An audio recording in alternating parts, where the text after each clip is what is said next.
Hello students, welcome again. Class 10th Science, the chapter number 9, the heredity and evolution. We had already gone through the heredity, through the evolution, Charles Darwin work, then law of dominance, law of recessiveness, then independent assortment, sex determination, evolution through the acquired traits, inherited traits. In this video, we are going to study about the evolution and the classification. We will concentrate only on evolution and classification. So let's start with a big smile on your face. You are here on the Vigyanansh with Hardeep Singh. First of all हम start करते हैं evolution. ये तो हमने पढ़ा था. It is the process of formation of the new species, right. तो classification क्या है ये भी हम 9th में पढ़ चुके हैं. इट इज द क्या करना है, placing the organisms in the different groups on the basis of their common characters and the difference in their characters. कुछ कॉमन कैरेक्टर देखे, डिफरेंस कैरेक्टर देखे, इसी बेस के ऊपर हमने ऑर्गेनिज्म को अलग अलग ग्रुप पे रखते चले गए. तो एक हमने क्या बना दी, हायरार्ची बना दी, and that is called classification. उसको हमने क्या बोल दिया कि हमने क्या की है, क्लासिफिकेशन की है, राइट. यहाँ थोड़ा सा एग्जांपल के साथ शुरू करते हैं कि कैसे हमने इवोल्यूशन और क्लासिफिकेशन आपस में जोड़े. देखिए, life when the life start on this earth, right. जब हम मानते हैं कि अर्थ के ऊपर लाइफ शुरू हुई होगी, तो जो सेल रहे होंगे वो सेल क्या होंगे, डेवलप्ड होंगे या अनडेवलप्ड. नेचुरली जो शुरू वाला सेल होगा वो क्या होगा, वो अभी अनडेवलप्ड होगा, वो पूरी तरह विकसित नहीं हुआ होगा नेचुरली. तो हमने क्या किया, सबसे पहले सेल विदाउट डेवलप्ड न्यूक्लियस को अलग रखा. देन उस सेल को क्या नाम दिया, prokaryotic cell, and it is present in bacteria and they are placed in kingdom Monera. देखिए, क्लासिफिकेशन का पहला किंगडम ही हमने किसके ऊपर रख दिया, कि ऐसे ऑर्गेनिज्म जिनमें सेल है बट उनका न्यूक्लियस डेवलप्ड नहीं है, उनका न्यूक्लियस विकसित नहीं, राइट. तो हमने इसको अलग रख दिया. फिर हम उससे आगे चले, हमने क्या देखा, cell with developed nucleus study. अब हम सेल विद डेवलप्ड न्यूक्लियस अलग आ गया, अगले स्टेप पे चले तो उनको क्या कहा हमने, they are known as eukaryotes. लेकिन क्या बस इसको दो ही ग्रुप में बांट, नहीं, हम फिर बहुत इंटेलिजेंट बने ह्यूमन. फिर ह्यूमन ने क्या देखा, अगेन स्टडी की, कि हम क्या देखते हैं कि अब जितने ऑर्गेनिज्म बच चुके उन सब में क्या है, they are eukaryotes. They have the well developed nucleus in their cell. फिर अगला कैरेक्टर देखा, नंबर ऑफ सेल, ठीक है. If the organism is made up of single cell, किसका बना था, सिंगल ही सेल का बना हुआ था, ठीक है, that is unicellular. They are placed in kingdom Protista. Single cell body थी. देखिए, अब हो रही ना इवोल्यूशन की, हो रही है. पहले ऑर्गेनिज्म अकेला बैठा है जिसका न्यूक्लियस विकसित नहीं है, फिर ऐसा ऑर्गेनिज्म आया कि न्यूक्लियस विकसित हो गया, फिर हमने देखा कि वो एक सेल में है या ग्रुप में रह रहा है. तो अगला स्टेप आया, इवोल्यूशन तो हुई लेकिन हमारी क्लासिफिकेशन भी साथ में चल पड़ी. They are placed in the kingdom Protista. Now अब केस आ गया मल्टी सेलुलर ऑर्गेनिज्म, राइट. जब हम मल्टी सेलुलर ऑर्गेनिज्म के अंदर आए, क्या स्टडी किया, body with number of cells, है ना. इसमें नंबर ऑफ सेल्स से हमने क्या देखी कि डिफरेंशिएशन है. Does the tissue formation is there, does organ is there, does organ system is there. हमने डिफरेंशिएशन को स्टडी करना शुरू कर दिया. और उसके साथ देखी फूड हैबिट्स, क्या देखी उसकी, कि इसमें जो फूड है वो किस मेथड से ये गेन करते हैं, राइट. फिर हम यहां से चले, हमने पहला देखा कि क्या ये फोटोसिंथेसिस तो नहीं कर रहे है, मल्टी सेलुलर बॉडी है लेकिन डिफरेंशिएशन भी है, और फोटोसिंथेसिस हो रही कि नहीं हो रही. देखिए, अगर इसमें से क्या थे, जिनमें क्लियर कट डिफरेंशिएशन नहीं थी, those don't have such clear differentiation and they are saprotrophic. जो क्या थे यहां पे हमारे पास सेफ्रोट्रॉपिक थे, वो कहां रख दिए, they are placed in fungi. उनको तो हमने रख दिया फंजाई में. हमने यहां भी कैरेक्टर देखा, cell wall is made up of, ठीक है, चिटिन. तो काइटिन बोलते हैं, चिटिन बोलते हैं, तो उसकी बनी हुई थी, तो इसको अलग रख दिया. फिर आगे चले, जिनमें क्या देखा, फूड की हैबिट क्या है, फोटोसिंथेसिस है, राइट. जो फोटोसिंथेसिस से खाना बना रहे हैं उनको स्टडी करना शुरू कर दिया. लेकिन डिफरेंशिएशन फिर देखा, कहता है ऐसे ऑर्गेनिज्म जिनकी बॉडी डिफरेंशिएशन नहीं थी, सिंपली शैवाल देखा ना आपने, सवाल ना जड़ का पता, ना पत्ते का पता, ना तने का, सारा पानी में फैला होता, तो अलगी, तो उनको सबसे कॉमन में रख दिया. फिर जिसमें लिटिल बिट डिफरेंशिएशन थी वो कौन आ गया, ब्रायोफाइट एंड ट्रीडोफाइट, उनको और आगे कर दिए. फिर उसके बाद हमने देखा कि बॉडी क्या है, अब फुली डिफरेंशिएशन हो गई है, तो उनको अगले ग्रुप में शिफ्ट कर दिया. दैट इज फिर हाँ, अब दो तरह के पौधे फिर देखे हमने कि body is fully differentiated, they have the clear stem, clear roots, clear leaves, branches, fruit etcetera. Then हमने क्या स्टडी किया, अरे और देखो कुछ इवोल्यूशन तो हुई है, क्या कोई ऐसा करेक्टर है that we can use to differentiate these. फिर किसको किया, हमने देखा उनमें seed, if the seed is naked, seed naked था तो हमने कहाँ रखा, they are placed in gymnosperm, तो उनको कहाँ रख दिया हमने, तो जिम्नोस्पर्म बोल दिया ना। और अगर उनके अंदर सीड क्या था, वेल कवर्ड बाय फ्रूट, उनमें सीड जो है वो फ्रूट ने बंद किया, तो हमने उनको क्या कहा, they are placed in angiosperms. तो मुझे बताइए, क्या धीरे धीरे जैसे जैसे कॉम्प्लेक्सिटी बढ़ रही है, जैसे जैसे क्या हो रहा है, इवोल्यूशन हो रही है, that on the same basis classification is there. अब अगर वहां पे ना देखिए, वो लिविंग तो है बट डोंट हैव फोटोसिंथेसिस, इनमें फोटोसिंथेसिस नहीं होती, दे आर द हेटेरोट्रॉप्स में, क्या थे, हेटेरोट्रॉप्स। फिर देखा सारे के सारे हेटेरोट्रॉप हैं, फिर हमने उसमें क्या स्टडी शुरू कर दिया, स्केलेटन को देखना शुरू कर दिया कि स्केलेटन एक्सो है या एंडो है, बॉडी के अंदर है, हार्ड चीजें बॉडी से बाहर है। अगर स्केलेटन एक्सोस्केलेटन था तो उनको कहाँ ले आए हम, इनवर्टिब्रेट्स में। अगर स्केलेटन क्या हुआ, एंडोस्केलेटन है, बॉडी के अंदर, शरीर के अंदर, बाहर मांस है, अंदर हड्डियां हैं, तो दैट इज एंडोस्केलेटन, तो उनको कहाँ रख दिया हमने, वर्टिब्रेट्स में।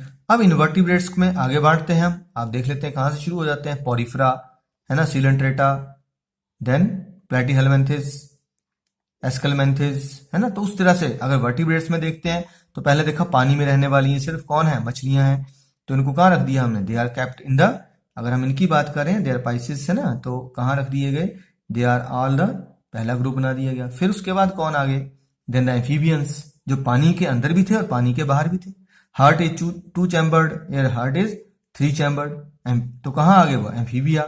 उसके बाद जो रेंगने वाले कीड़े थे, ठीक है, जिनको, तो उनको कहाँ रखा गया, they are all kept under the, उनको क्या कहा गया, दे आर द इनवर्टिब, ठीक है, they are all the reptiles.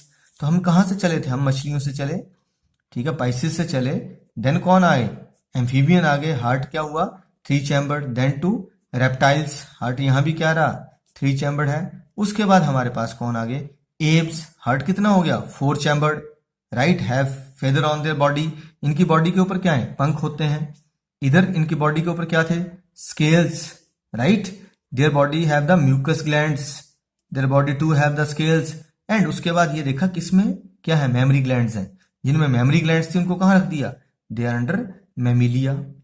तो यहां देखिए हमने एक एक करेक्टर, हार्ट क्या हो गया, 4 chamber, heart is 4 chamber, they have mammary gland to feed their young ones, अपने बच्चों को ये दूध पिलाते हैं, ये दूध नहीं पिलाते हैं। तो यहां से क्या हुआ, थोड़े थोड़े जो इवोल्यूशन होती गई, that is the base of the classification. In this way तो हम लिख सकते हैं कि classification how depend on the evolution, with the time the new characters are observed and organism having the same characters they are placed in the next group, and after that the various varieties there, and कुछ इसका description है, पढ़ लेते हैं।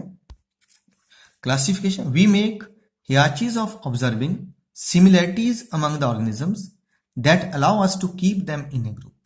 ठीक है, हमने क्या बोला कि जब हमने इनको पदानुक्रम, हिंदी में है कि पदानुक्रम क्या है, हम किस तरह से बना सकते हैं, हम पहले ऑब्जर्व करते हैं सिमिलैरिटीज कि उन जीवों के बीच में क्या समानता है, फिर हम ये देखते हैं कि समानता के ऊपर हम इनको एक ग्रुप में रख सकते हैं जिनमें वो क्वालिटी सेम होती है। जैसे मेमिलिया में मैंने कहा all have the mammary glands, सभी में क्या स्तनपायी जितने जीव होते हैं, ठीक है, वो अपने क्या करते हैं, बच्चों को दूध पिलाते हैं, ये बताया ना। तो हमने देखा कि सभी में मेमोरी ग्लैंड्स हैं, एक दो एक्सेप्शन को छोड़ के, तो क्या है, सब में है।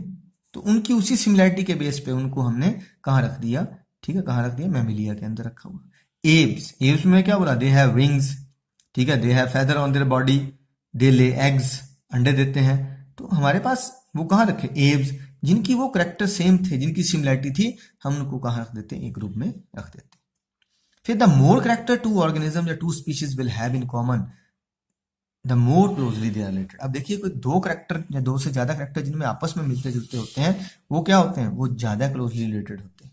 फॉर एग्जाम्पल मैं वैसे देखता हूं, हम बिल्ली को लें और टाइगर को लें, तो देखिए उनके कैनाइन, उनके टीथ का स्ट्रक्चर, उनके पॉज का स्ट्रक्चर, उनकी बॉडी का डिजाइन आपस में काफी ज्यादा मिलता है, ठीक है, तो वो क्लोजली रिलेटेड है। अब मैं एक डॉग लेता हूं और एक कैट लेता हूं, देखिए अब डॉग के फीचर और कैट के फीचर में बहुत चेंज है ना। है दोनों ही मैमिलिया में है, लेकिन उनमें डिफरेंस ज्यादा है उनके कैरेक्टर्स का, इसलिए they are not closely related. तो जिनमें ज्यादा फीचर्स आपस में मिल रहे होते हैं, अगर मैं किसको लूं, देखिए एग्जांपल लेते हैं जरा प्लीज, हम डिस्कस करते हैं। देखिए मैं लिखा dog, cat, lion and tiger. पहले तो मैंने सिर्फ किसकी बात की, कैट और लायन की बात कर रहा हूं, काफी फीचर सेम है, दे आर क्लोज रिलेटेड। दूसरी में मैंने किसकी बात की, डॉग और कैट की बात की, मैंने कहा इनके फीचर्स में डिफरेंस ज्यादा है। तो अगर मैं तीनों में की बात करूंगा तो मैं क्या बोलूंगा कि cat and lion they are more closely related than the dog. लेकिन अगर मैं चारों की ही बात करूं तो सोचो, तो lion is very near to tiger, तो इसका रिलेशन कैट से भी ज्यादा कहीं टाइगर्स के क्लोज है, राइट, क्योंकि इनके करेक्टर्स डॉग और कैट की बजाय आपस में ज्यादा मेल खाते हैं, they have the more similarity in their features, so lion and tigers are more closely related, so they are, that's why. तो ये सारी कहानी यहां पे आपको समझाई गई है। देखिए बेटे, आप हैं और आपका रियल भाई, ठीक है, ये तो आपका अपना हो गया। इधर आपके क्या है, ताया जी का लड़का है एक। अब आप एक ही जगह एक ही टाइम की स्पीसीज को डिनोट कर रहे हैं, तो आपके को हम क्या बोलते हैं, तो उसको बोले जाता है group with recent common ancestor. Recent जिनके कॉमन एंसेस्टर होते हैं, that is called a group, right. लेकिन अब आपके मम्मी पापा, जब पापा की बात करते हैं तो उनके आगे दादू, मतलब आपके दादू भी वही, आपके कजन के दादू भी वही, राइट। लेकिन आपके दादू अपने आप में 3 4 5 भाई बहन होंगे मान लीजिए। अब उनमें से एक आपकी बुआ, उनके बच्चे हैं, ठीक है ना। अब आपकी बुआ और आपका, आप दोनों का अगर हम ग्रुप बनाना चाहें तो इसको हम ग्रुप नहीं बोल सकते, क्योंकि यहाँ पे क्या हो गया, ठीक है, हमारे डिस्टिंक्ट कॉमन एंसेस्टर नहीं है, हमारे रीसेंट कॉमन एंसेस्टर नहीं है, यहाँ एंसेस्टर कुछ उसके पीछे और चले गए, समझ गए ना। इनका एंसेस्टर कौन है, ये है ना, तो उनके पेरेंट्स अलग एंसेस्टर हो जाते हैं, तब उनको क्या कहा जाता है, सुपर ग्रुप कहा जाता है। तो सुपर ग्रुप में आता है ऑर्गेनिज्म कॉमन एंसेस्टर। देखिए है तो कॉमन ही है, कहीं ना कहीं हम भी यहाँ तक पहुंचे हैं, ये भी तो वहीं से चले हैं, लेकिन हमारा डायरेक्ट रिलेशन नहीं है, तो वहां पे डिस्टेंट कॉमन एंसेस्ट्री होती है, जहां then it is known as super group, clear. और यहाँ डिस्टेंट नहीं होता है, रीसेंट कॉमन एंसेस्टर होते हैं, उसको ग्रुप कहा जाता है। आपसे पूछा जाए what is difference between group and super group, तो आंसर ये है, द ऑर्गेनिज्म विद द या species with recent common ancestor are known as group and the species with distant common ancestor are known as super group. That's why इस तरह से आप इनको अलग कर सकते हैं। Now let's move to next topic. It the various traces, कई तरह के लक्षण दिखते हैं हमें, जो हमें इवोल्यूशनरी रिलेशनशिप को दिखाते हैं, जो हमें दिखाते हैं कि जैव विकास का प्रक्रम है, उसमें किस तरह के आपस का रिश्ता था, दैट इज कॉल्ड, ठीक है। इसमें जो पहला है that is homologous organs. Homo means same, लोगस means origin, कहते हैं जिनका ओरिजिन एक जैसा हो, जो एक ही जगह से पैदा हुए होते हैं, उनको होमोलोगस ऑर्गन्स कहते हैं, ठीक है। The organs of different organisms, those have same origin and same basic structure but perform different function. ऐसे ऑर्गन जो अलग अलग ऑर्गेनिज्म में हो, एक में ना हो, ठीक है, उनका जो उत्पत्ति स्थान है वो एक हो, जो उनकी मूलभूत संरचना है वो भी एक हो, बट दे परफॉर्म डिफरेंट, लेकिन वो जो कार्य करते हैं वो बिल्कुल अलग हो, तो ऐसे ऑर्गन्स को होमोलोगस ऑर्गन्स कहा जाता है। तो यहां दिया हुआ है, देखिए समझ गए ना कि एक ही जगह से पैदा होना चाहिए, अंदर से देखेंगे एक जैसी संरचना हो, लेकिन काम अलग हो। It's 4 limbs of human and birds. अगर हम अपनी बाजू की बात करते हैं, तो जैसे हमारे पता है ऊपर एक हड्डी, नीचे 2 हड्डी, आगे सारे वो पंजा है, तो ऐसे ही बर्ड्स की भी सेम स्ट्रक्चर रहती है। दिख रहा है बेटे, प्लीज, एक ही संरचना है, ठीक है, जैसे आप जानते हैं रेडियो, अलना, सारा। और देखिए बेसिक स्ट्रक्चर सबकी क्या है, चाहे वो फ्रॉग है, चाहे लिजर्ड है, चाहे बर्ड्स है, चाहे ह्यूमन है, इनकी बेसिक स्ट्रक्चर, ओरिजिन सारे कहां से कर रहे हैं, हमारे शोल्डर से राइज होते हैं, इसके भी शोल्डर से, यानी कि हमारे पेक्टोरल गडल से राइज कर रहे हैं, तो स्ट्रक्चर सेम है। लेकिन देखिए ह्यूमन में क्या काम करा, पकड़ने का काम करा, खाने का। बर्ड्स में इसके ऊपर क्या आ जाते हैं, फेदर आ जाते हैं, सारे के ऊपर पंख आ जाते हैं, तो क्या कर रहा है, फ्लाइंग का काम कर रहा है ना। लिजर्ड में चलने का काम कर रहा है। फ्रॉग के जो 4 लिम्स होते हैं, जो लंबे हो जाते हैं, उसको क्या करते हैं, ठीक है, जस्ट सपोर्ट देने का काम करते हैं। इसका जो हाइंड लिम्ब होता है वो इतना पावरफुल होता है कि इसको क्या करता है, लूपिंग में, जंप करने में हेल्प कर रहा होता है, राइट। तो इन सब का ओरिजिन तो सेम है, बेसिक स्ट्रक्चर भी सेम है, सब पेक्टोरल गडल से पैदा हुए हैं, कंधे से पैदा हुए हैं, राइट। स्ट्रक्चर में भी ऊपर एक एक हड्डी, उसके बाद दो हड्डियां, फिर सारा पंजा, वो भी सेम है, लेकिन उनका काम अलग हो गया। इससे क्या पता लग रहा है कि जो फॉर्मेशन है हमारी, जो ठीक है इवोल्यूशन है, हम फ्रॉग से लिजर्ड बना है, लिजर्ड से बर्ड बना, बर्ड से ह्यूमन की फॉर्मेशन हुई है, तो ये शो करता है। तो ऐसे ऑर्गन्स को क्या बोलते हैं हम? They are known as a homologous organs, right.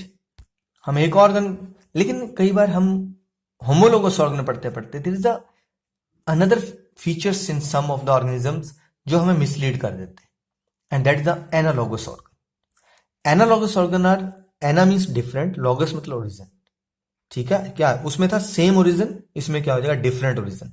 ध्यान रखिए, नंबर ऑफ स्टूडेंट्स गलत लिखते हैं। होमोलोगस एक ही ओरिजिन, फंक्शन अलग हो गया। Analogous different origin, function same. The organs of different organism, those have different origin and different basic structure but perform same function. यहां फंक्शन सेम करना है, समझ गए, बाकी सब उल्टा हो जाएगा। तो ऐसे ऑर्गन्स को क्या कहा जाता है? Analogous organs. The organs of different organisms, those have different origin and different basic structure, right. अब इसमें जो समझने वाली बात है ये है कि स्ट्रक्चर अलग है, सब कुछ अलग है, लेकिन फंक्शन एक कर रहे हैं।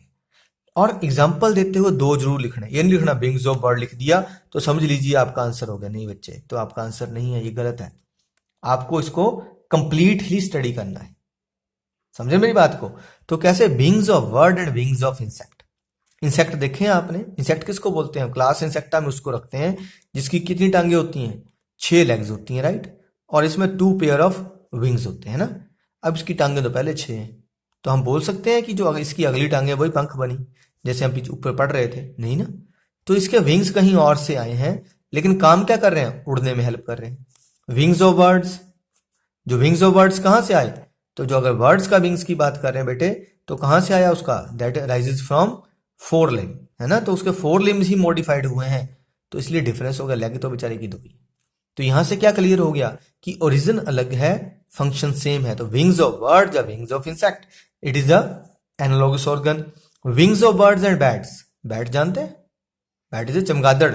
चमगादड़ को आप देखते हैं तो उसके जो बीच वाली स्किन रहती है, ये वाली, ये स्किन ही स्ट्रेच हुई होती है, ठीक है। उसके बाद जो उसकी फिंगर्स रहती हैं उसकी स्किन स्ट्रेच हुई होती है। अगर आपने चमगादड़ देखी तो आपने देखा ना उसके पंजे लास्ट में सिरा होता है जिससे वो उल्टा लटकती है ना। तो उसमें तो पंख नहीं लगे, स्किन स्ट्रेच हुई, उड़ने का काम तो कर रही है। तो क्या हुआ? ओरिजिन डिफरेंट हो गया, फंक्शन सेम हो गया। तो such organs are known as analogous organs, right. तो wings of bats, skin fold stretch mainly between the, ठीक है, all along the arm, and while wings of birds are feathery covering, so they are the analogous organs. तो यहां तक काफी है। In the next video we will study about the fossils and carbon dating. अभी हम question number 2 कर सकते हैं। Can the wing of A butterfly and a wing of a bat B consider? क्या बटरफ्लाई और बैट के homologous मान सकते हैं? अभी मैंने बताया बटरफ्लाई तो इंसेक्ट है, तो यहां तो विंग्स कहां से आए हैं? अलग ही जगह से आए हुए हैं। लेकिन बैट के कहां से आए हैं? स्किन स्ट्रेच होने से। दोनों उड़ने का काम करते हैं, ठीक है। तो ये होमोलोगस नहीं है, एनालोगस। आंसर क्या आएगा? No, these are not homologous organs, these are analogous organs, because the wings of a bat are formed by the stretching of the membrane all over the forelimb, and in the case of butterfly the wings are from the another part of the body, so they are analogous. Exercise question number 6 हो जाएगा बेटे। Analogous organ, homologous organ की आपको क्या करनी है? Just, ठीक है, डेफिनेशन लिखनी है और एग्जाम्पल जो साथ लिख लेने। तो ये क्वेश्चन नंबर 6 को कंप्लीट कीजिएगा। क्लियर? Thank you. पढ़ते रहिए, आगे बढ़ते रहिए। जय हिंद, जय भारत।